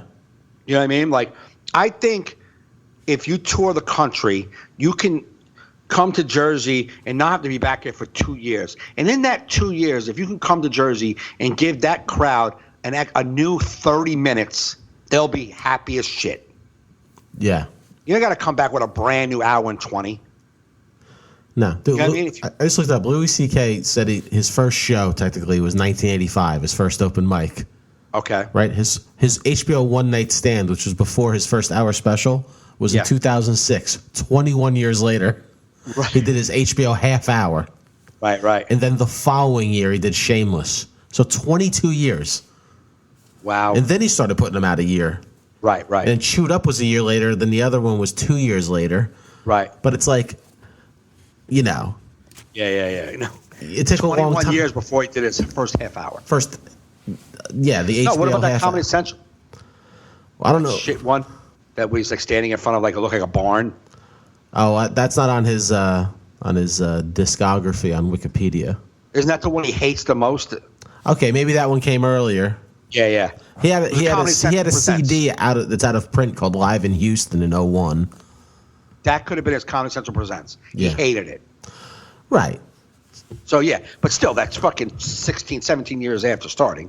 Yeah, and then I look at these comics. Like I know people are like, oh, these comics they're putting out hours, they're not ready. Like the ones that are put out by like big companies. Yeah. But it's like I started thinking about it in terms of the comic. It's like, all right, you're a comic working the clubs every night, and then you finally hit some luck and get some agents that like you, Right. and then they're getting you shit. You're gonna be like, no, Yeah. I'm not. Like you're just gonna go for it. You know? Yeah, You're like, right. Yeah, why don't you hold off, give it to somebody else while I wait back and do a few more late night spots. Yeah, and, right. And eat it a little bit. No, you're gonna be like, all right, I'll put one together. No, absolutely. If Okay. they're offering you, right? Yeah, absolutely. You know what I mean? But, Yeah, I mean, there's a lot of pressure put on ourselves. We put our, you know what I mean, on our own. We think we got to do something that's why, like I said, that I talked to Dane Cook, whenever it was, last year. And I said to him, I said, you know, before Louis, and I love Louis, but before Louis started not bragging, but for lack of a better word, bragging about the fact that he always does a new hour and dumps his old hour. right. He put expectations on comedy fans that we all have to do that. Before Louis started talking about always cranking out a new hour, I never heard anybody go, oh, I got to hear new stuff. Like, I never heard that. But now all I hear is comedy fans going, you got new. Shut the fuck up. Well, yeah. I mean, it became like guys like Brian Regan. That's why they built the following they did. Right. Like Brian Regan never announced he did that. He just did that. Right. Brian Regan has two separate. If you saw two shows of Brian, he does two separate hours any night you go see him. So you can buy tickets to the 7 o'clock and then 10 o'clock show. And you get 2 different hours. Right. Because he decides I can sell double tickets that way. Right, absolutely. And he works hard to do that, and he works hard to turn over the material when he comes back to the city. Because he can do that second hour when he comes back. You know what I mean? Right. If people didn't see it, he's got like so much material. Right. Which I get. But Brian Regan's been doing it 30 years. You know, Louis C.K.'s been doing it over 30 years. These guys have been doing it almost 30 years. They should have a huge following. They should be doing theaters, and they should, if they want to keep their fans, they got to give them something new. Of course, that makes sense. Yeah. No, So but the public is getting into that. And unfortunately for us, they're holding everyone accountable. We have to go with the trend. Right, but they don't see. That's why you get mediocre. From all the people who think they're amazing at 5 years in, you're mediocre at best. But you have to crank out a new, 20 because you're going on the road and you have to give your fans new because they're going to ask for new? Yeah. It takes a long time to develop material. No, I know, but I still think a fan would rather see you do some new stuff that's not ready than to hear the same joke a third or fourth time. Third or fourth time is different. You know what I mean? And a fan, you're not going to, 5 years in, you don't really have fans. You know what I'm saying? Normally, at 5 years in, you don't have people. Well, nowadays, I think you just got to put a shot because fans don't like everybody's used to getting shit for free. Yeah, but I think they all get material out there. People are getting mediocre. That's what you're going to get. If you want everything to be new, you're getting mediocre. And if a fan wants, I'd rather see you do something new. Well, you just saw a half-assed joke. And the next time I come around, you're going to hear me go into that premise and be like, I heard this already, but dumb fuck, I developed it really deeper. You got to listen to the whole thing, guy. Yeah, I know. I think I think those people you're just going to have to disappoint. Right. You know what I mean? But anyway, I was asking, what did Dane Cook think about that? What did you think about having to develop an hour? And he says, I'm not going to do that. He goes, but what I will do is challenge myself to do something new every year, like a project, do a video, do something. He's like, this way I'm not just doing the same stuff and turning out the same stuff to my fans. He goes, I'll always try to do something different. Right. You know what I mean? He goes, like, if this year's make a CD, the next year might be to make another tour of me, video and something. Always giving my fans something different. Yeah. But I just think I appreciate always working new and as an artist, always trying to develop something new. But being forced to do it because some retarded guy who's an accountant saw you 3 months ago do that joke. Yeah. Now there's some people like that see me places and see me.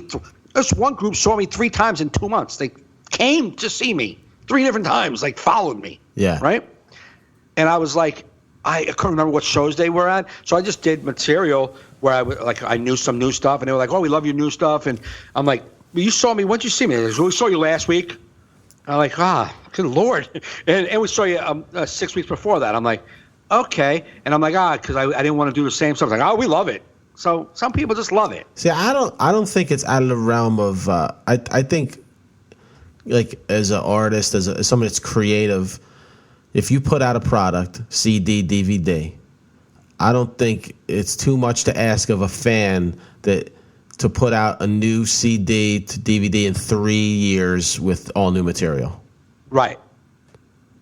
You know what I mean? Like if I see you 3 years later after you released an album and you're doing that album, I'd be disappointed. Absolutely, you should be. You know what I mean? So I think I think when a comic gets to the point where he's released something to the public. Right. I think at that point he's really got to start working on the new thing. Like, because you've now, so like, because I feel like your debut CD DVD is like, all right, I am now a comedian. I've worked all these years to get myself to write this act, and I have all this skill. Right. And now that I dumped this, now I'm going to prove to you that I'm a comedian by writing a whole nother one. Right. You know what I mean? And that was always George Carlin's thing. Like, our job is to keep creating a whole new show. And I made that my point. So when I do my act, right after the day my CD released, I stopped all those jokes. Yeah. And I pretty much have stuck to that. The only time since I released my CD, which was a year ago September, right? That came out a year ago September. Mm-hmm. So since that year since 2015, I've done maybe Assworm, which is the closing joke on my CD. Uh-huh. I've done it maybe 6 times. Yeah. Okay? In that year and a half. Probably, and Flip Flop, and Cat Story, and all the other jokes on there, I have not even done. I can't even tell you how to do them. No, it's good. Yeah. Then there's the dating thing and the blind bike and that stuff I've just done recently, like I said, like 3 or 4 times. And there's an opening thing of like my kids wear a banana suit if they went missing. I've done that 3 times in a year and a half. Yeah. But for the most part, and I've done a lot of shows, I've done hours and not dipped into it. Like I'll give you, but even when I'm in a process right now, I'm in the process of trying to develop a really good hour, right? Yeah. Without doing any of the old stuff. I'm trying to develop a new, great hour. People will come to see you more than once in that time. Oh, yeah, totally. You're getting the same thing. I can't give you a new hour that's on hold for this new hour. Like, there's not a new hour sitting in fucking reserve waiting. You know what I mean? Yeah. You're going to get the hour I'm working on. Yeah. You're not going to get the CD hour. Yeah, I hear you. You know? That was a lot of comedy talk, guys. Sorry. That was a lot of comedy talk. A lot of comedy Mike's talk. Hot Corner. That wasn't Mike's Hot Corner. No. What's your hot corner? It'll probably be about Trump. Ugh. Exactly. So sick of that fucking. I don't even That's like what it. he is. His whole team, his whole team, everybody who speaks in his behalf is a piece of shit. And there's no way around that. You are a piece of shit, Newman. If you can speak up and defend and speak for him and say that he's an amazing in any way, shape, or form, you're just a piece of shit. You can't be a normal person to think that he's a good fucking doing his job and he's great. If you can't see that he's lying to you right to your face, lying to you, then you're just a fucking retarded piece of shit. And he lies right to their face. And everybody's like, oh. Yeah, the whole cabinet lies daily. Every one of them. One thing I've noticed about him, I'm seeing him on TV now. He's with the Prime Minister of Canada. You know how like the presidency, they say like ages people and like makes them go gray. He's gotten less orange. He's pretty white on stage right now. Like I think it's stressing him out. He can't even put on bronzer. Exactly.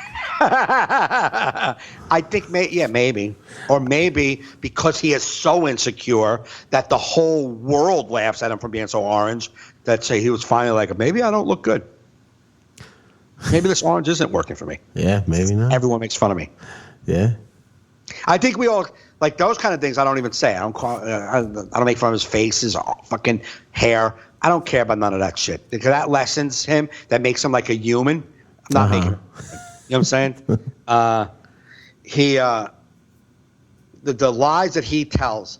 They're like he tweeted something yesterday, maybe this morning, and I got 77% of the migration of immigrants is from those lately, or like the past couple weeks, it's been in those 7 countries. You're a lying piece of shit. You're a lying piece of shit, man. You're trying to make your fucking retarded followers believe that they're flooding in at like we just can't stop it's overflowing with these immigrants just rushing from those 7 countries. You're a liar. You're a liar, just lying to make your fucking supporters so afraid. And it's like a contractor coming into your fucking house and saying, I'm going to have to change all these pipes. And you're like, well, I haven't noticed anything. No problems. Yeah, but I can see they're really bad. But I haven't noticed any problems.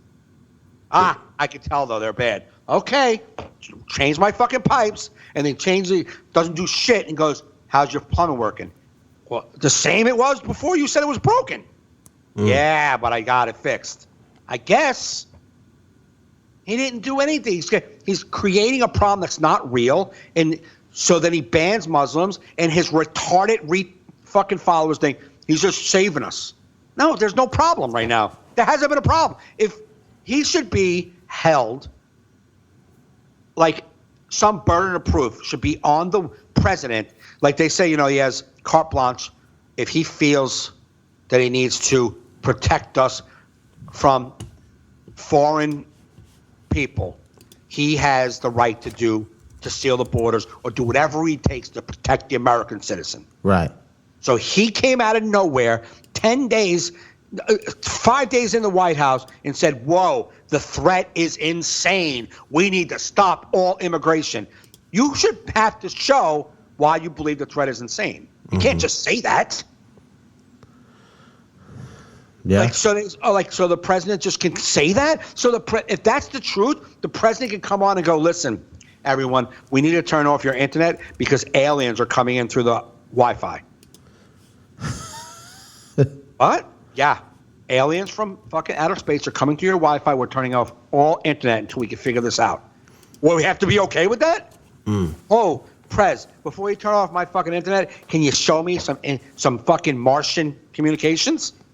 No, you can't question me. I'm turning off all internet. That's insane. Show us that the vetting system and the whole thing has failed and we're in deep danger. You can't just come out and say it, and not one national security, not one general, not one defense person is like, we've seen the evidence. Homeland Security says they're coming in at thousands. Nobody's saying it. Everybody's like, he's in charge. He's the one who says it. No one's saying it. Yeah. I just get so furious at that. I just get so furious how we are being lied to. I'm not being lied to because I don't believe a thing that comes out of your mouth. No, what I'd be curious, like they want to give. He's like, I want to give like these people tests about America to see, just what they know about America. Yeah, that's what I'm saying. I think we would fail it. Yeah, we'd get deported. You gotta get out. I'm American. Here, go. You're going somewhere. We're sending you on a flight somewhere with a book. You got to read up and you come back. You got to study. I'm an American. Come on, I'm American. I eat fucking fast food. I'm lazy as fuck. Fine. What's our Third Amendment? I'm American, man. American. I'm dumb. That's what we're known for. not knowing nothing. Yeah, you would have a foreigner probably pass the test more than we do. I say that on stage about I'm not one of those ignorant Americans to say you got to learn the language. If you come to my country, you better learn my language. I'm not one of those Americans because I barely spit out English. Like, I failed English in school, okay? I can't tell a Mexican to learn fucking English when I failed English. Yeah. And on me to say, you better learn my language. I barely speak my language. Yeah. It is like not that I ever try to look at immigration through Trump's distorted view. Right. But like when you do look at the fear of like people infiltrating, you know what I mean? Like immigrant, like, you know, like terrorists acting like, you know, a regular immigrant to kind of get in here and cause chaos. You know what I mean? Right. I feel like liberals sometimes go to the other way. Like the way Bill Maher talks shit about them. Don't bring that conversation up because it's not.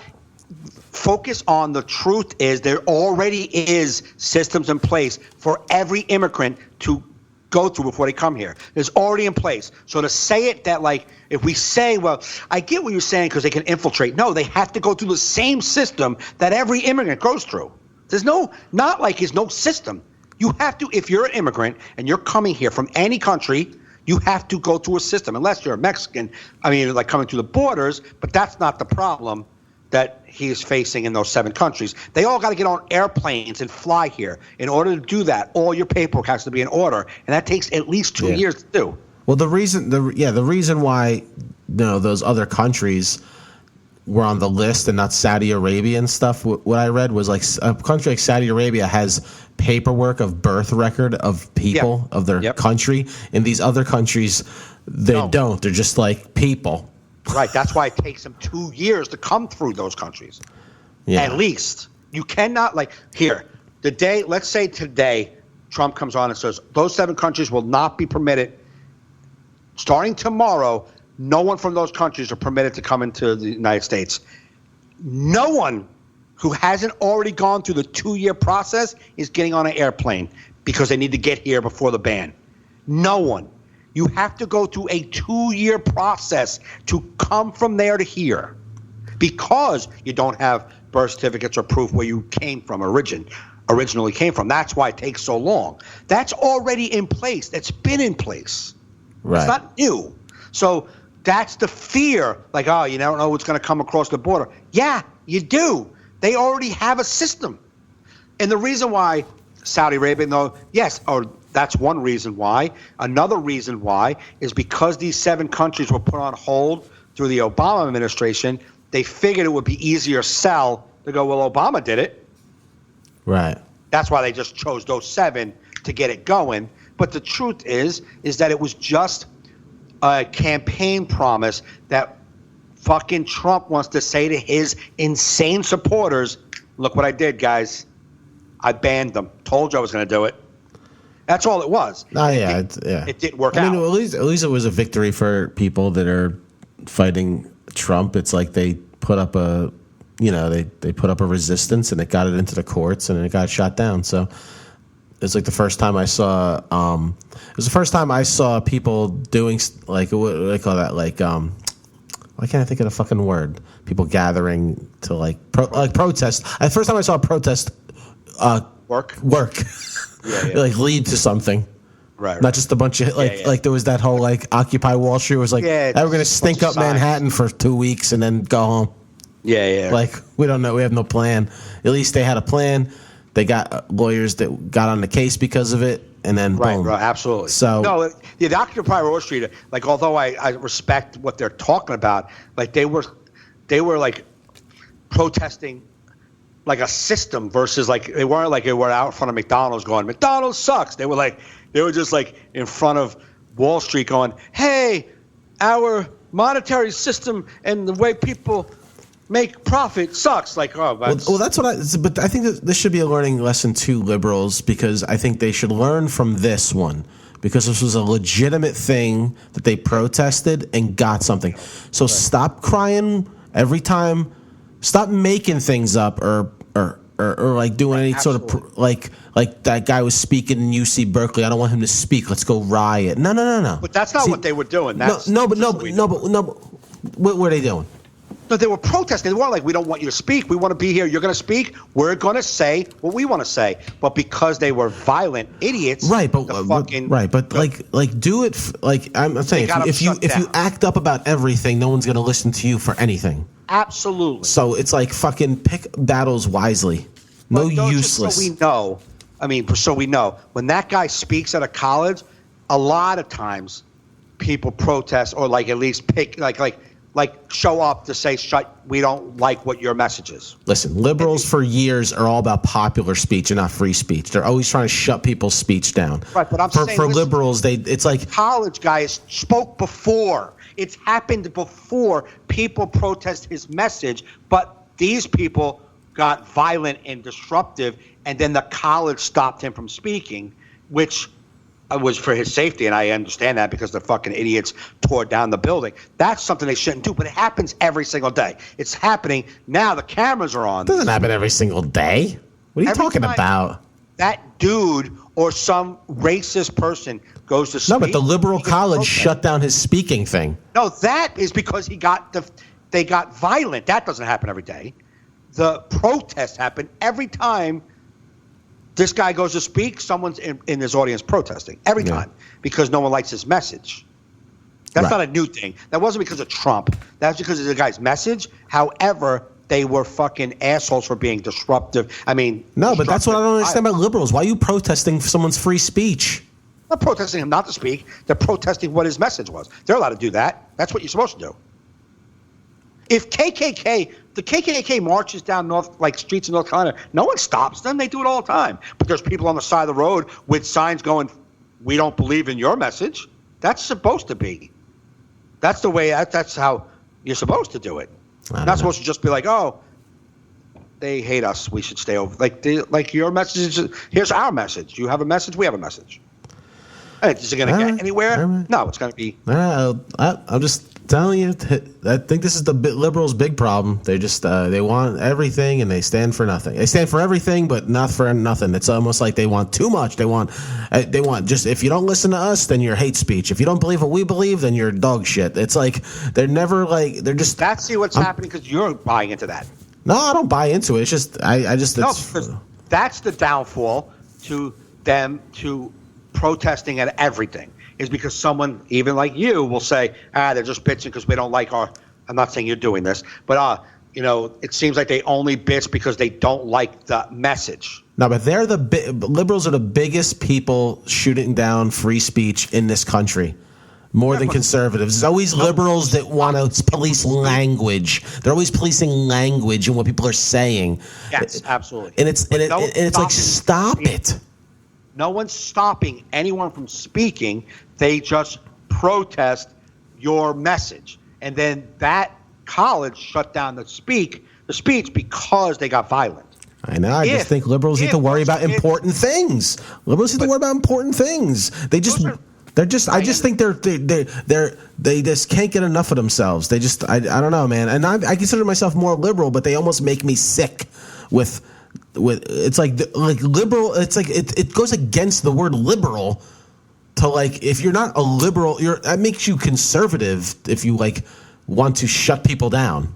But you keep doing that, and it's so insane. They did not want to shut him down. No, I'm not just talking about that one. I'm talking about in general. In general, shut you down. All like the women march. Let's just say the woman march. What did they? They're not trying to shut anybody down. They had a message. That's not shutting people down.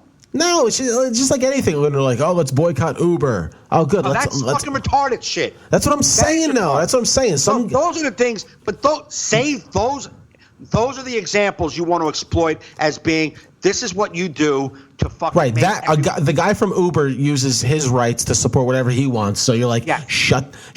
Let's boycott them and hurt all the workers to get our point across. No, those are the things that you should talk about. That's the stuff that doesn't make sense in liberals. There's people. But I'm saying even years ago with fucking Imus when he said nappy-headed hose, it was the liberals that got him fired. Yes. It's like stop it. Liberals are supposed to be for free speech and language. Why are you fucking jumping on everybody? Absolutely. No, absolutely. Those kind of things, when you jump on someone, it's like fire him because he fucking said nappy-headed hose. To me, that was fuck their assholes. I mean, shut the fuck up. Let him say whatever he wants to. Don't be so sensitive. Like, who cares if a racist is holding a speech somewhere? Go fight for health care. You know what I mean? Like, who gives a fuck?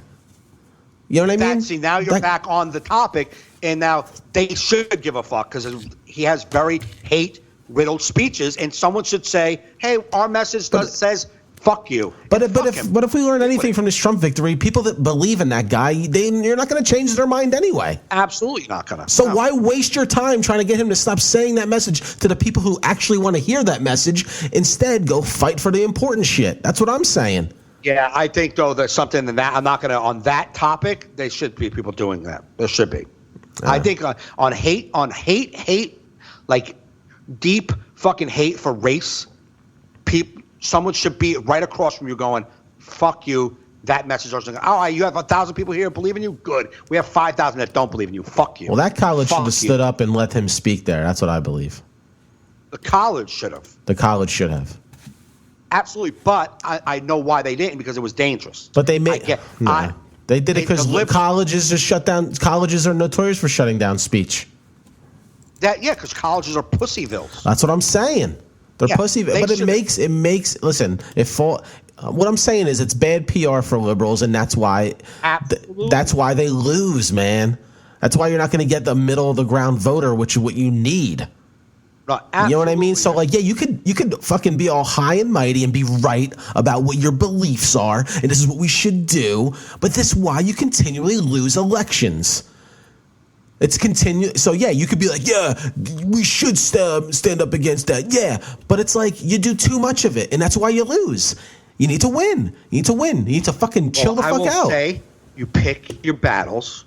You don't stand up. I'm saying I was one of the wrong battles. That's my feeling. I thought that was one of the wrong battles. Racism is not. That's not a wrong battle. To me, that is a real important battle that needs to be shown that, yeah, you might find 1 million like-minded people. We have 5 million like-minded people that don't think you're right, and we need that message stronger. Uber, fucking Starbucks, and all that shit, leave them fucking alone. And there's people trying to go to work. Fucking, they don't have to that corporation doesn't believe in your way of life. Who gives a fuck? Suck it up and move on. That's something different. But when there's someone with hate speech that's talking about racism in a school that's made up of white and black people, yeah, you should stand up. I think you should stand up and say, no, we don't agree with you. But not all the mess. You can't stand with a sign for every fucking thing out there. Absolutely. I don't know. The American Civil Liberties Union went against the fucking liberals on that fucking case, on that UC Berkeley. You know what I mean?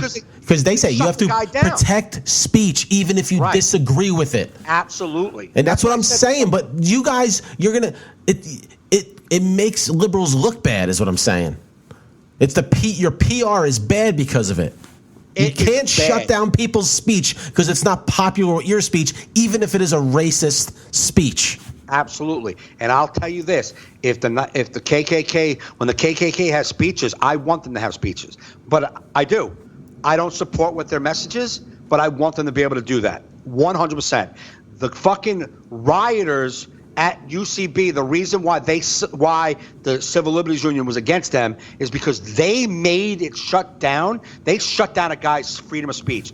That was wrong. You want to protest? If you have a message against him, then have a message against him. But don't make it so violent that he can't even speak. That's wrong. Because you don't agree with his message. Yeah. That is the listen, I want the liberals to win. I'm just trying to say what I think would help them.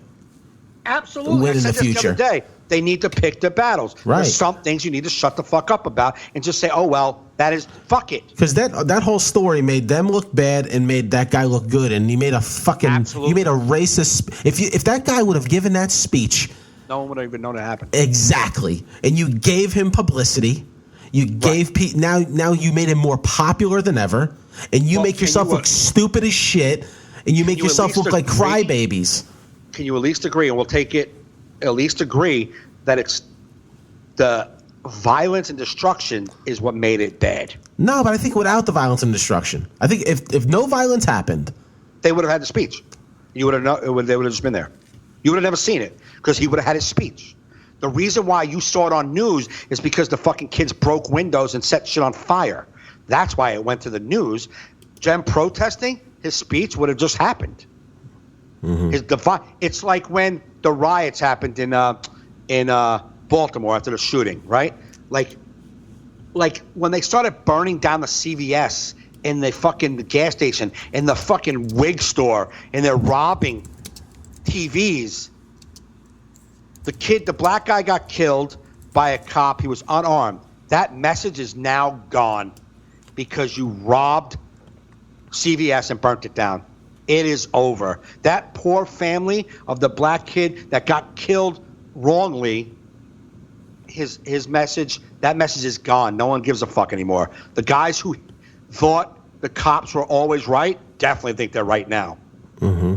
So your message got fucked. So those kids who went to, maybe you had a good point to protest, like you don't believe in his hate speech, but you broke windows, set shit on fire, knocked lamps down, and stopped the speech from happening. You're 1,000% wrong. You did not win. You lost. Yeah, and they said Berkeley, this one article I read said Berkeley hosted conservative speakers regularly without protest. Right. Just let the fucking people, No, that's what I'm saying. He's a conservative speaker. That's what I'm saying. Yeah. It happens all the time without protest. There's people always in their audience with a sign. Always, always. Right, yeah. Not by thousands setting fucking school on fire. I'm just thinking, my whole point originally was just, I feel like liberals, listen, I want you to resist Trump. I want this presidency to be over as much as anybody else. You know what I mean? No, but it's like, they need to calm down a little bit, just a little bit, and pick the battles right. And then and I feel like the ban. You won. A good battle pick because it made sense. We could clearly see it was wrong. Right. You know what I mean? The women marching together, that was them just standing up to something that they feel is going to happen. And they're right, because Trump made a lot of promises that will affect them.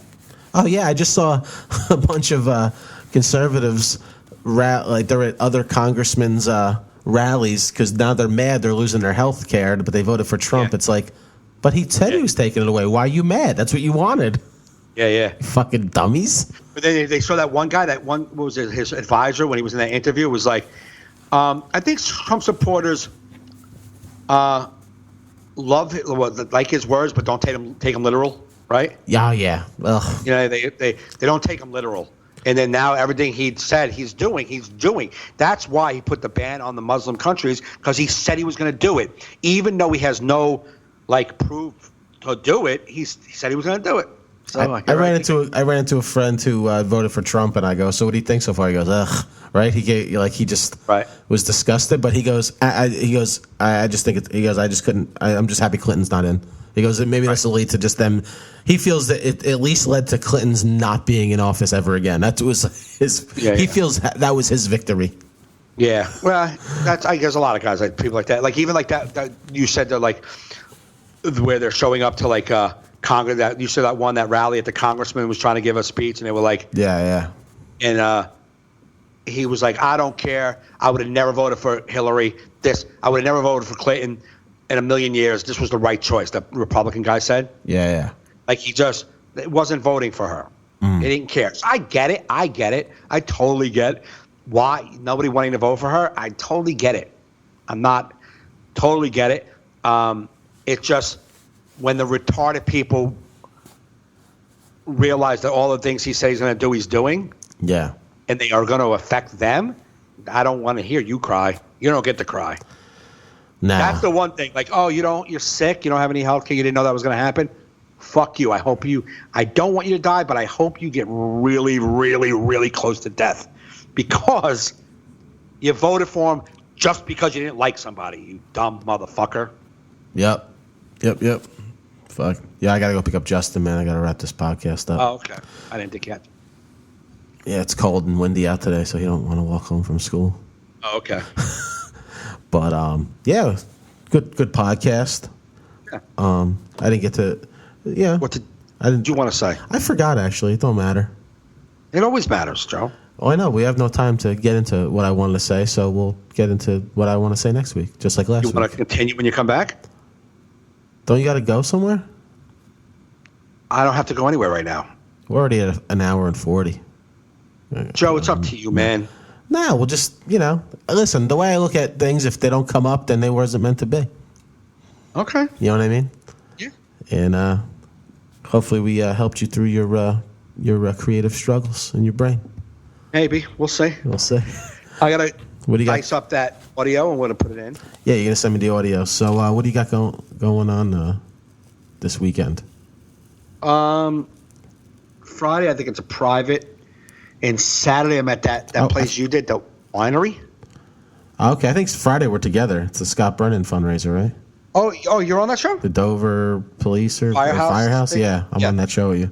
Oh, nice. All right. Saturday, I'll be at Kenilworth at 10th Street Live, GQ comedy show. I think we're all doing like 10 or 15 minute sets. Showcase. It's a nice showcase show. Where's that at? Kenilworth, 10th Street Live. It's like a rock club. Okay. I've seen my friends perform, music there before. It's a cool little club, so I hear What the about hear the where's comedy this shows. winery? Winery's up in North Jersey, probably 40 minutes from me. Oh, okay. It was a good gig. I did it before. I did it as a fundraiser, so I don't know if this is a fundraiser. This is a regular show, and I think they said it's sold out already. Beautiful. So Nice. It's a cool room. So that's that. Go to joefernandez.net to see my future dates. Oh, actually, I'll be headlining Uncle Vinny's Comedy Club February 22nd, Wednesday. So come out to that if you're down the Jersey Shore. So yeah. Okay. When is that? February 22nd. Okay. Yeah. I am doing, just so get it out now and another time. Next, not this coming Saturday, the following Saturday is the 26th, right? 25th. 5th. The next, the 25th. I'll be at Pompton Plains doing my annual Clean Time comedy show. Oh, cool. I'm off that night. I'm going to come hang. Yeah, February 25th is actually my clean date. So if you guys are around and you're here listening to this, come out. Who's on the show with you that night? I don't know. Awesome. All right, guys. Go to MikeGaffneyLive.com for all his dates. JoeFernandez.net for mine. Thanks for listening. Thanks for downloading. You've been listening to All in Our Heads.